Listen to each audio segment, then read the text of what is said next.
Consensus 2018 in New York City has come to an end. Do we wish we had been there? And how did the crypto markets react to the event? John McAfee is going underground again, and the Securities and Exchange Commission has punked the crypto world with a fake ICO site. We want to know what your favorite cryptocurrencies are, and we'll announce a new winner to receive 2 tickets to World CryptoCon in Las Vegas. Funny 5-star reviews and a little bit of banter round out the show as we welcome you to the Bad News edition for the week ending May 18th, 2018. On this episode number 128 of the Bad Crypto Podcast. 5, 4, 3, 2, 1, 0, ignition. Who's bad?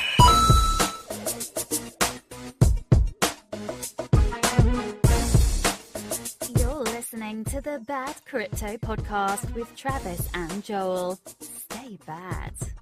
Are you ready? Because we're ready, and we think you're ready because you're listening. It's the Bad Crypto Podcast. Joel Comm here. Yes. And Mr. Travis right here. And I think that's one of the first times I've called myself that in third person. That was kind of good. That was good. I did change my Twitter name to Mr. Travis. Joel likes that, Travis. Joel thinks that's super sexy.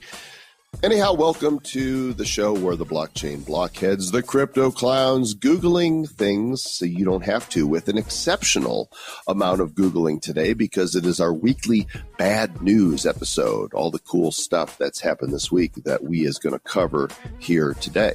We here at Bad Crypto HQ do so enjoy when the citizens of the Republic get in touch with us. We want to know what's on your mind. And in particular, we're putting together an episode that's going to be focused on which tokens and currencies interest you.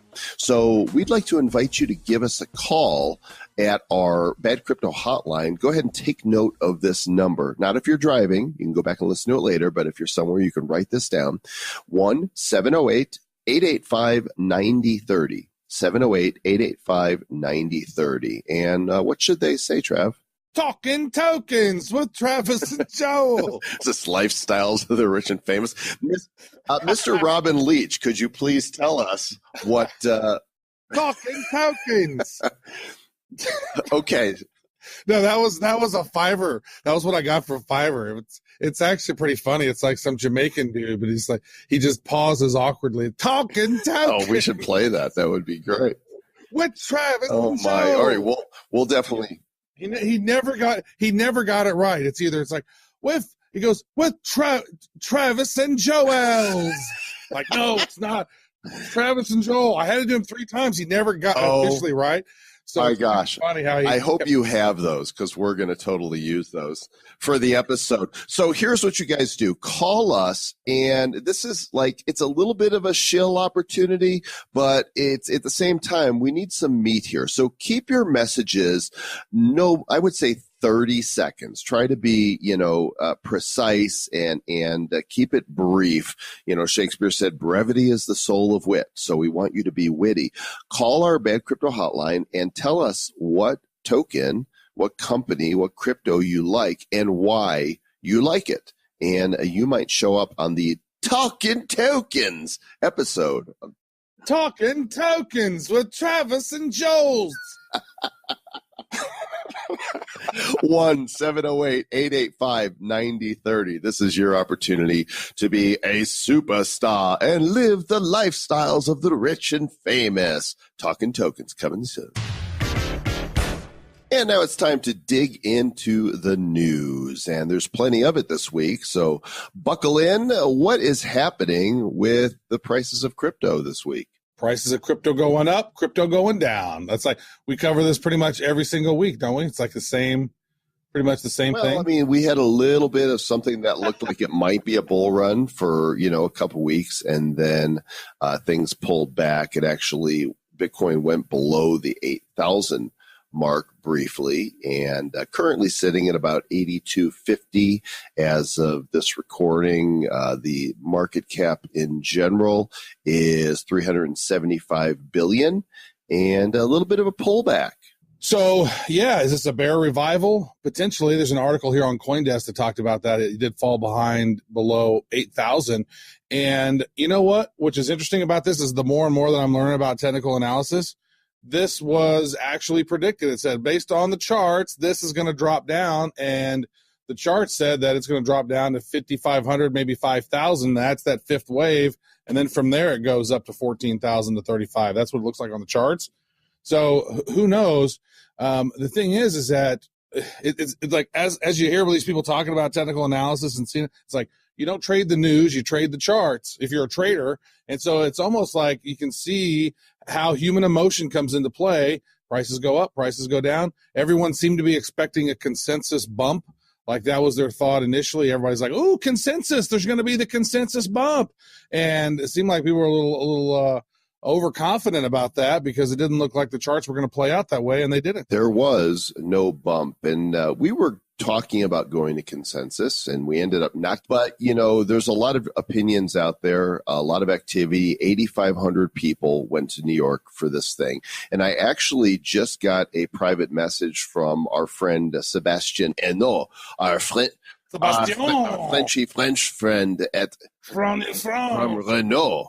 And he says, I'm just back from consensus. He spoke there. It was craziness. He said the event was like an oversubscribed ICO, too small for 8,500 people, but some good networking. And he shared, he says his LinkedIn account is overheating. So Sebastian. Yeah. Oh, I'm sure. I bet the networking alone would be pure money. But the thing is that it was such a cluster, and just the basic math of it is like, all right, well, we don't have a pass, so we got to get a pass. That's $2,000, and then to stay in New York is not cheap. You're talking $2,000 to stay in New York for the time, plus the flight and travel. I'm like, that's $5-10 between the two of us. Is it really worth it right now? We just got back from some trips. We got some other things lined up, so it's like it's probably better to let that storm happen on its own without us being there. Well, several stories for you here. Apparently, Lambos were the thing, and there was a publicity stunt. Trying to figure out who organized the stunt, but apparently there were a chain of Lambos that were up at the entrance to the event this week, and apparently the registration lines were very long. Like people had to wait quite a bit to get in. Yeah, well, one attendee, Shane Brett, he said that this is the Glastonbury of crypto. And those of you know who Glastonbury is, that's like an epic rock musical festival that's held in Britain. And that's like one of the big shows. That's like a miniature, Woodstock every year up there. To some attendees, the event and excitement was reminiscent of pre-financial crisis Wall Street. This one guy said, when I started in hedge funds, it was very specialized. Then in 2005, it exploded. It reminds me of the period when people were making tons of money, but it finished in 2008. But, that's an unusual comparison because crypto's not even seen its boom yet. Right. Yeah, but man, if you were one of those guys who got in when it was like sub $10 or something, and you got a bunch of it, or you mined a bunch of it, and now it's worth $9,000, $8,000. I mean, there's some serious new money that flaunts it at some of these conferences.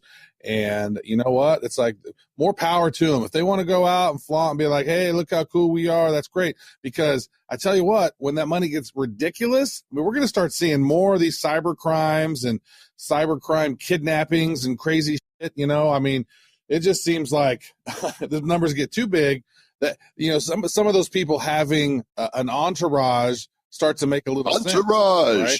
Yeah, and speaking of entourage, McAfee's got quite an entourage of his own. John McAfee, in case you don't know who we're talking about. He's got bodyguards and, personal security and his residence. He used to have some dogs. His neighbor had some dogs.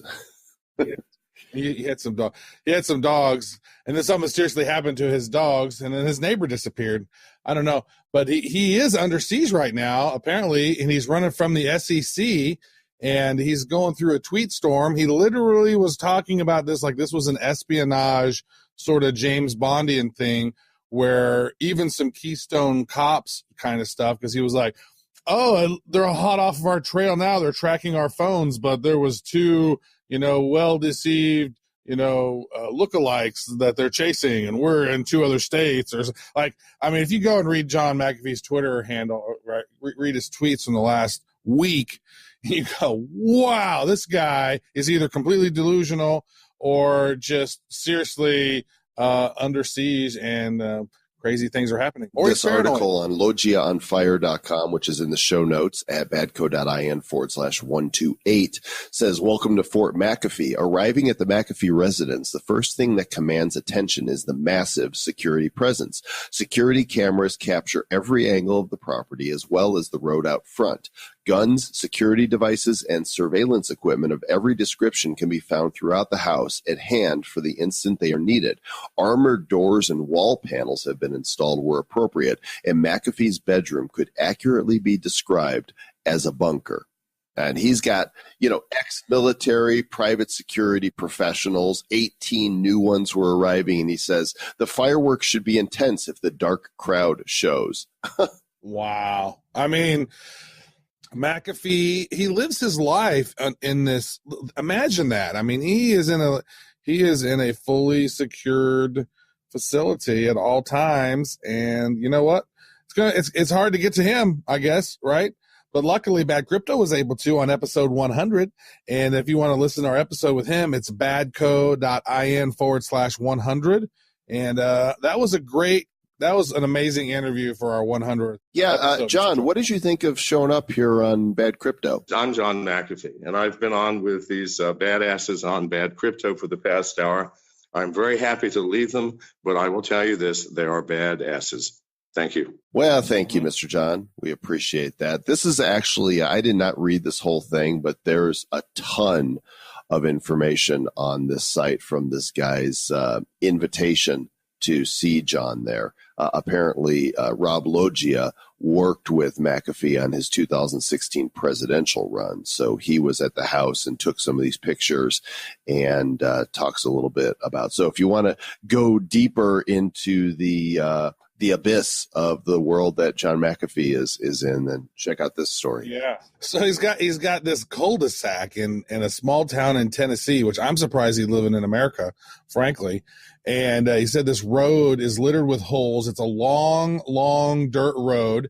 And depending on the weather that day, your car is either going to be caked with dirt or caked with mud. Living in a And there's big holes in the road. Yeah. And there's so many holes in the road that you could totally damage your car. So he looks like literally he has all these lines of defense all the way out, including we can actually do a spoof of that. That's Living with John McAfee, hookers and blow.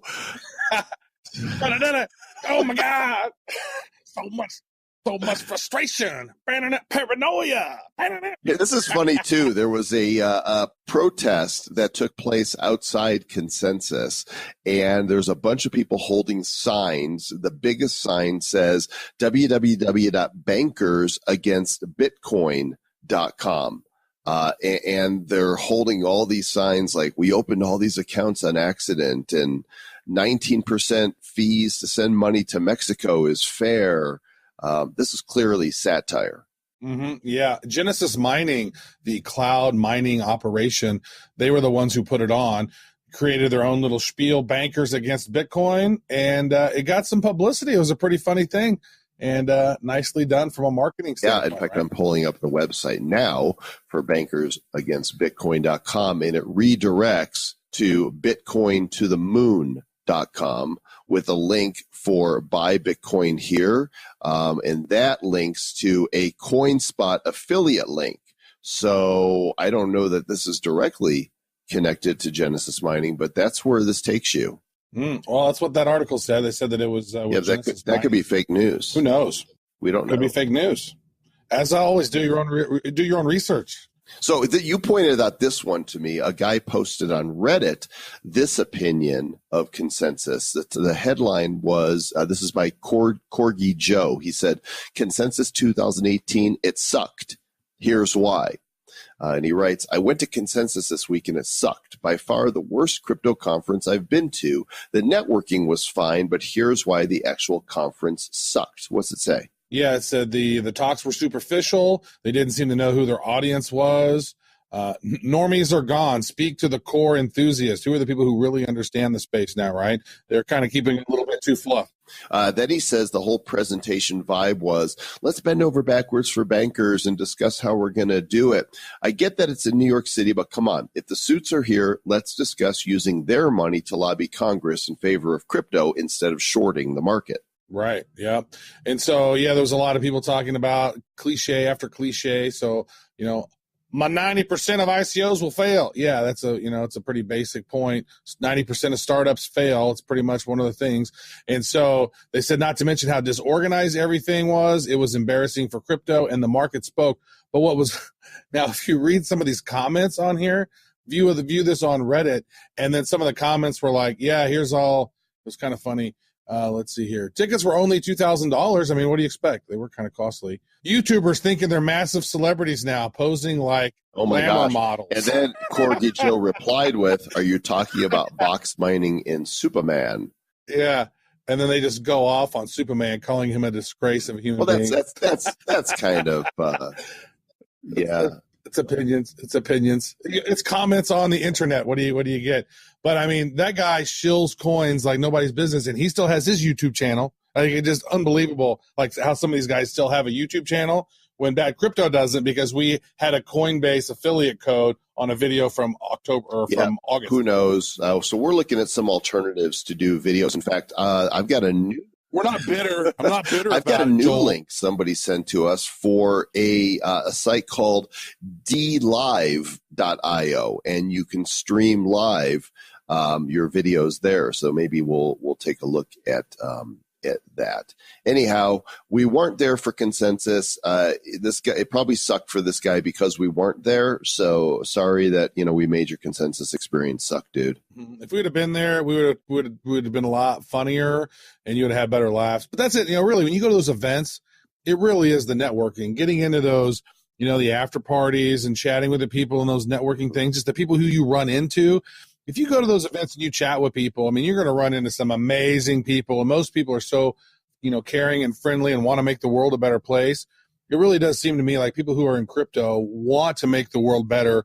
It does seem as if some people are trying to be straight up baller, like, crypto G's. That's funny. Well, that's enough consensus. Yeah. Let's move on to some other big news here in the Ethereum world. Ethereum has been a proof of work platform so far for the duration, and there's been talk about it moving to proof of stake. And it looks like the first version of what they're calling the Casper update has been released, and it's on a GitHub. And this is a step towards transitioning from proof of work to proof of stake. And so they have launched that on GitHub. Danny Ryan was one of the developers who worked on that. That's version 0.1. So, it's not anywhere near the final version. But this is basically going to allow auditors and client devs to be able to have clearer versioning and change logs. Everybody can stay more organized. So this is going to be a transition, as you mentioned, from proof of work to proof of stake. That is going to be an interesting transition. It will, over time, lessen the amount of energy used and allow for more transactions. And so, we're in the beginning stages of that. So transaction and scaling for Ethereum in a more secure way. The scaling of that's crucial. And so that's something they're trying to do. Plus, they're also doing the sharding as well. So they are, looks like, down the road, mining may go away for Ethereum. So the profits were good while it lasted. Right now, the block reward in this code says it'll go from 3 ETH to 0.6 ETH. And that in its new form, you'll need around 1,500 ETH for staking as a validator, which right now would be 1.1 million. Another way to get in is to join a staking pool. But Vitalik Buterin is favorable about this. He says, hopefully one of the more joyous experiences in Ethereum in a fairly short time. He likes what's happening here. Very nice. And that's what's cool about creating something that's open source, right? People can go in and make enhancements to the overall protocol. Overall protocol. That's pretty poetic. This story on Cointelegraph, another big shipping company is looking at blockchain. FedEx, The CEO says that They're kind of blockchain big. is the next frontier for global supply chains. CEO Fred Smith spoke at Consensus, and he said the time had come for businesses to ingratiate themselves with blockchain or face probable extinction. So unless you want to become a velociraptor, how do they pronounce? A dinosaur, unless you want to become a dinosaur. You know what? They weren't called that back then anyways. They didn't call themselves a velociraptor. That's our own label. No. They just use their names. Bob, Pat, Fred. Bob. Or Og. Like that's probably like a good caveman dinosaur name. Og. The dinosaurs didn't have caveman names, though. No, they were. It was like Ted, I don't know. We don't know. We weren't there, man. We weren't there. Dave, we know the name Sally. It might have been in Chinese. It might have spoken another language. Joe, why's it got to be English? Tommy the T-Rex. You know. It's probably Kim. All right. So FedEx. No, that's actually big news. If FedEx gets into the supply chain stuff using blockchain, they're already obviously in the supply chain stuff, but getting into blockchain with the supply chain with FedEx could be off the chain because that's a huge company. And, keep in mind that not all blockchains need to have a token, right? They don't need to have a cryptocurrency. A lot of these companies are using those just to, facilitate some funding. They don't actually need them. So in those cases, they're kind of a security, but when they're utilized, it's more of a utility token. So, but you don't actually even have to have a token. And so a big company like FedEx can utilize a blockchain and not necessarily even need a token. Talking tokens. With Travis and Joe. So I didn't know this, but there is a Blockchain and Transport Alliance, BITA, and their group includes rail operator BNSF, JD Logistics, and GE Transportation, and apparently FedEx has joined that consortium group. So they're trying to create common logistics standards on blockchain technology, and we'll see where this goes, but odds are it's shipping. Shipping. Yes, very nice. So speaking of tokens, Joe's, the SEC has their own new token they've launched, the Howie coin. Yeah, howiecoins.com. This is great because the Securities and Exchange Commission here in the United States basically punked people, and it's not even April Fool's Day. Like, in an effort to warn people about bogus ICOs, they made a bogus site.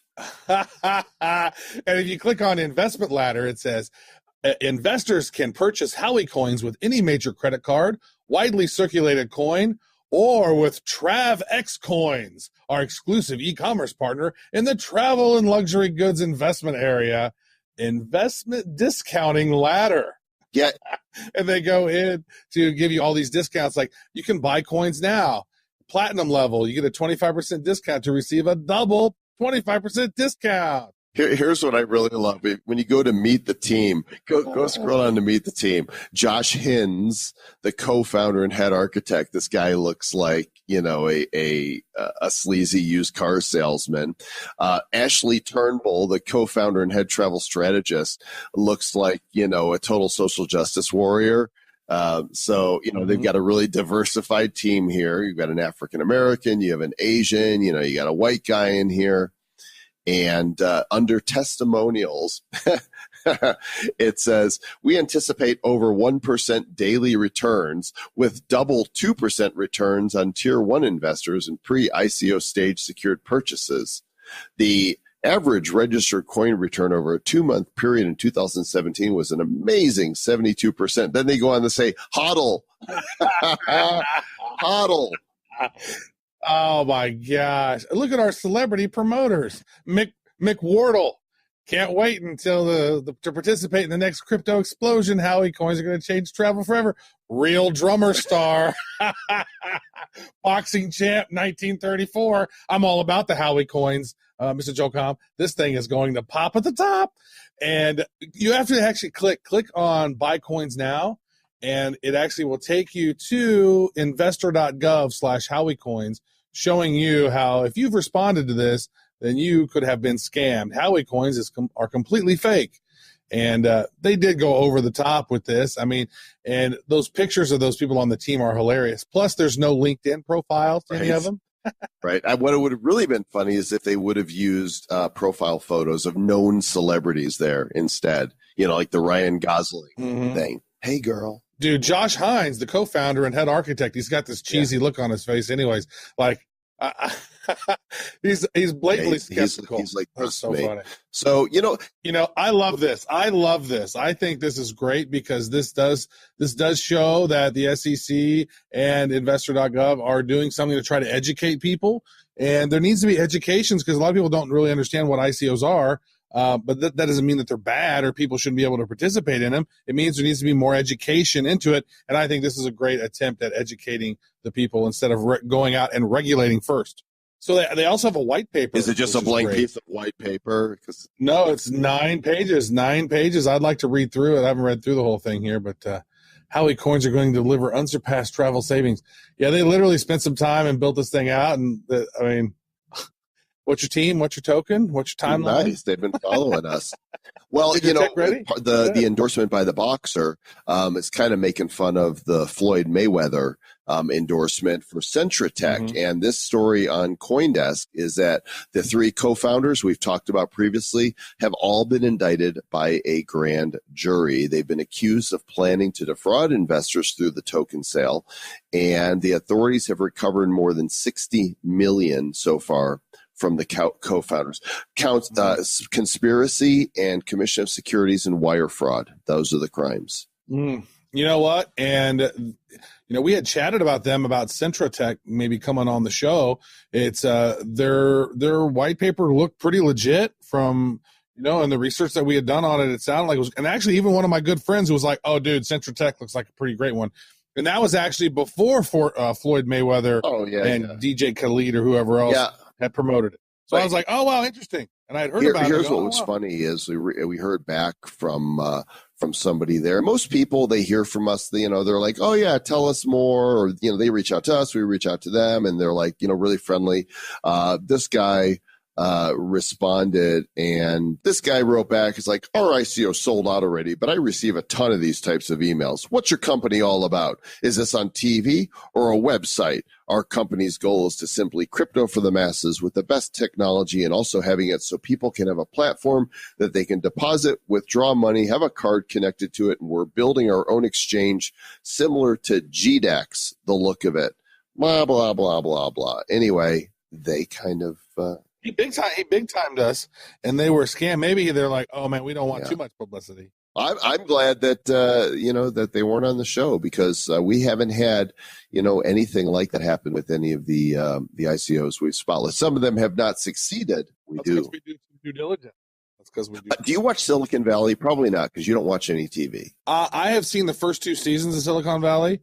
And now I don't have HBO, and I haven't had access, so I haven't watched the last couple seasons. I don't either. I haven't seen the last couple either, but apparently. But it's hilarious. I've loved it is funny. Apparently, in this season, Guilfoyle, who's the beardy one, convinces Richard, who's the CEO of Pied Piper, that the company should get into cryptocurrency, and HBO created a complete PowerPoint presentation that alleged the fictional character of Guilfoyle would have made for Pied Piper coin. And we've got this linked in the show notes it's from MSN.com, and it's pretty funny stuff, but it looks like a legitimate presentation. Well, it's not only that, Mr. Joel Comm, but you can literally get Pied Piper coin on Ether Delta. Who made it? They made it. They made Pied Piper coin. And, what's weird about it is the price has gone up pretty substantially over the course of the last week. So one of these slides, when does Pied Piper coin succeed? And then parentheses, it says, in other words, when moon. And it says there's a 98.745% chance of making 100x profit. Right. Yeah. It's funny. Well, the price of it has gone up. If you go on Ether Delta, and I think the coin is PPI, you can go to etherdelta.com. PPI, I believe, is the token. And the price, last I saw it, had gone up over 100%. Well, 200%. if this succeeded, it would be like, Dogecoin was a joke coin. And if this was created as a Dogecoin, it actually became a currency that people use. That's pretty interesting. On the serious side, Goldman-Sachs, a company, that one of the big financial firms, certainly not known to be crypto friendly in the past. Guess what, Travis? They're getting into the cryptos. They're getting into the cryptos. Well, not only necessarily just getting into the cryptos, but they acquired Circle not long ago, right? And that's a payment startup. They own that now. And what they're launching is the Circle USD coin, and that's basically going to be tied to the dollar. It's a digital dollar that you'll be able to purchase by trading in dollars, right? So exchange your paper dollars in for these digital dollars.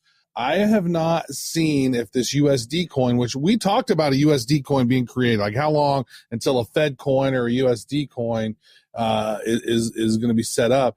And so that's what they're doing is, they're creating a dollar that's tied to the digital dollar, and they don't want their USD coin to be subjected to the instability and inflation inherent. There's no instability and inflation with cryptocurrencies.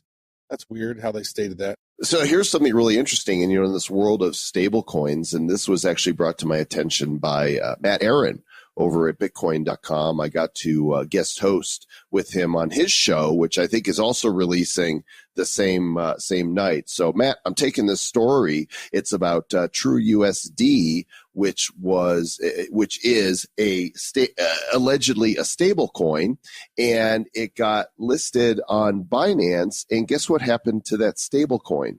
Yeah, it didn't stay stable, did it? No, it went up to $1.39. This is a coin that's supposed to be pegged to $1. Who would pay? I mean, this is the time to short it, right? I don't know. I'm not a financial advisor. Well, I mean, if you had some of them, then you'd want to sell them at $1.39 and come back and buy them back when they're $1, I guess. I mean, that's kind of strange how that's done that. But, that's what happens. You get listed on Binance and are on these big exchanges, and typically those coins pop up pretty big whenever they're initially listed. That's why those exchanges hold so much power, that they didn't really earn. Right now they're an exchange, and they're like, boom. You get on Binance, and pop. You get on some of these other ones, Bittrex, and you see these coins popping in value. And you got some other good coins that are just chilling, hanging out on some of the smaller exchanges. You're just waiting for them to get, like KIN, KIN, the coin from Kick, which is like, that's a big company, but KIN is not listed on any real big exchanges. It just finally got listed on HIT BTC, but it hasn't been listed on Bittrex, hasn't been listed on Binance or KuCoin or any of those other ones. And KIN, that's like, it's the seventh biggest social media platform, and they created their own coin, and these other exchanges. So I think these other exchanges will start picking it up eventually. So this is kind of cool. This story on CoinDesk, a company called Gotenna. They are launching a Bitcoin wallet that works without an internet connection. How are they doing that? What? How's that even possible? How's that possible? It says the Let's read. Textenna app will enable users to sync up their mobile with a Gotenna device, which costs $179 per pair, then toggle the wallet app settings to transact offline and send Bitcoin. That is interesting. So you need to be able to spend your Bitcoin even in disaster areas. As long as you have a way to charge your phone, you can be up and meshed and communicating. Wow. So basically, you have this Textenna app, and then you have this Gotenna device that you have to have with you, and then you can map it out, and then somebody just has to sync to your Gotenna thing, and then they either, well, what if they don't have the app? Do they have to have the app too? I don't know. It's interesting though. Think about it. So there's that. Yeah. Censorship resistant, and man, shit, if the internet goes down or your connection goes down or you don't have Wi-Fi or anything, and that's pretty handy to still be able to transmit crypto. Got a couple more stories for you. Then we're going to get to our funny 5-star reviews and our World Crypticon winner for the week. This one is from the continent of Africa, the country of Zimbabwe. They have banned commercial banks from processing crypto transactions. not just some. The Reserve Bank of Zimbabwe has told all financial institutions to stop engaging in all crypto transactions immediately, like right away. Yeah. And you know why? Because they are gaining so much traction over there, Mr. Joel Comm. I mean, when you have, aren't they the ones that have like the $100 trillion bill or something, or the $1 trillion bill, Zimbabwe? So their money, their fiat currency is inflated to the max. And, governments can only stay in control if they're in control of the money supply and printing and that. So if people are taking all their money and starting to do crypto, then that is going to eliminate a lot of their power. And so, you can tell Zimbabwe has gained crypto strength, and they're trying to put the kibosh on it, Mr. Joel Comm.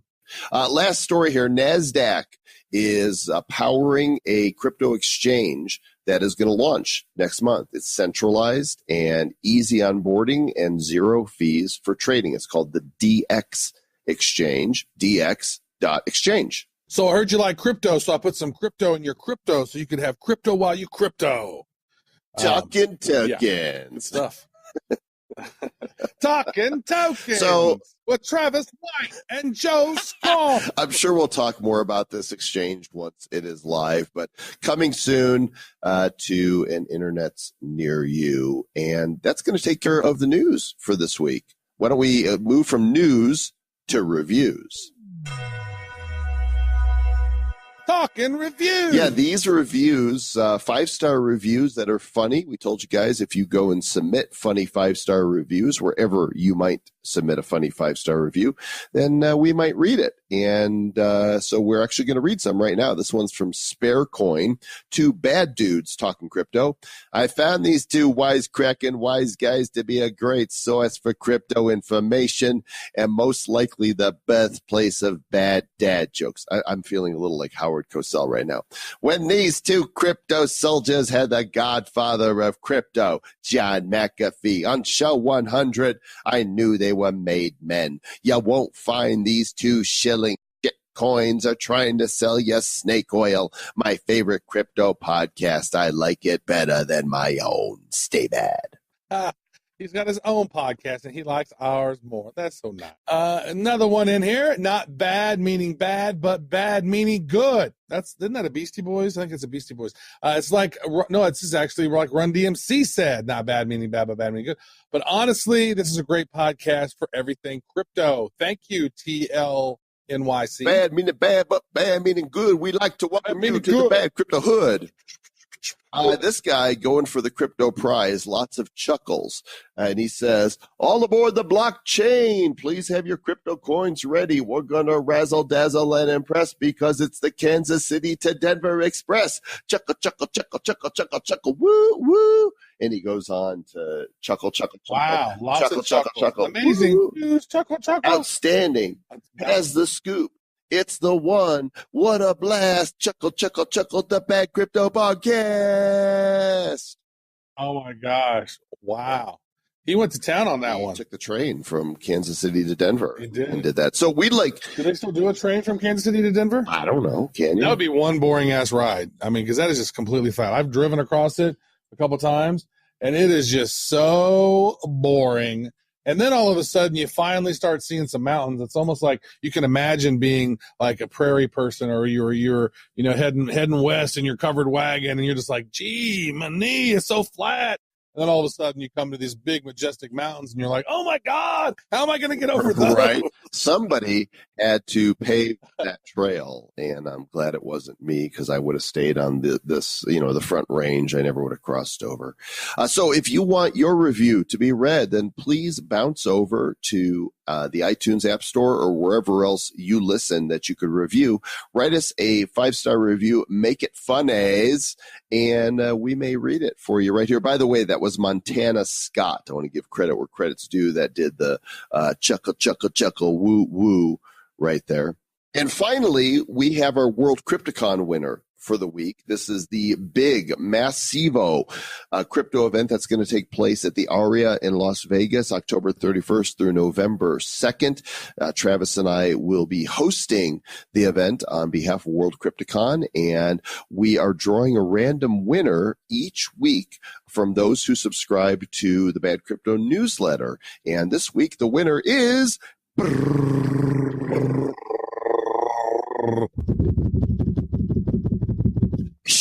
Mike Betterman. Yay!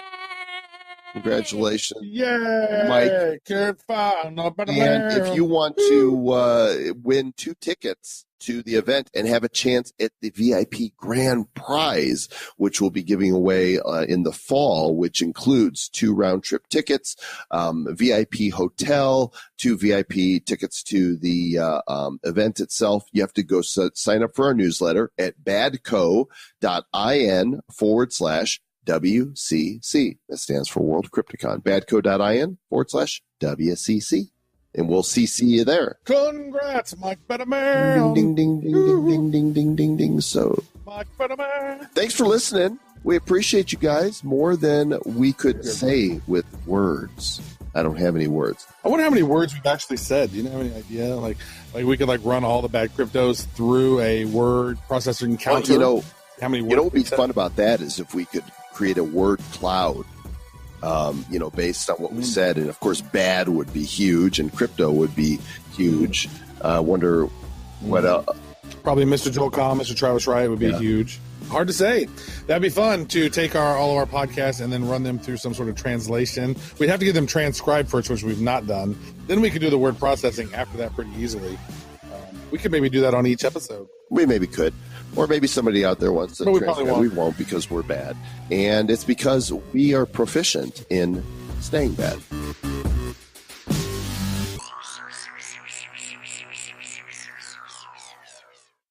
The Bad Crypto Podcast is a production of Bad Crypto LLC. The content of the show, the videos, and the website is provided for educational, informational, and entertainment purposes only. It's not intended to be and does not constitute financial, investment, or trading advice of any kind. You shouldn't make any decisions as to finances, investing, trading, or anything else based on this information without undertaking independent due diligence and consultation with a professional financial advisor. Please understand that the trading of Bitcoins and alternative cryptocurrencies have potential risks involved. Anyone wishing to invest in any of the currencies or tokens mentioned on this podcast should first seek their own independent professional financial advisor.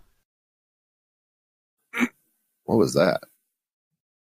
I tried to mute. I thought I muted it, and then It was like half of it. I got. It was like half. That could have been half of anything.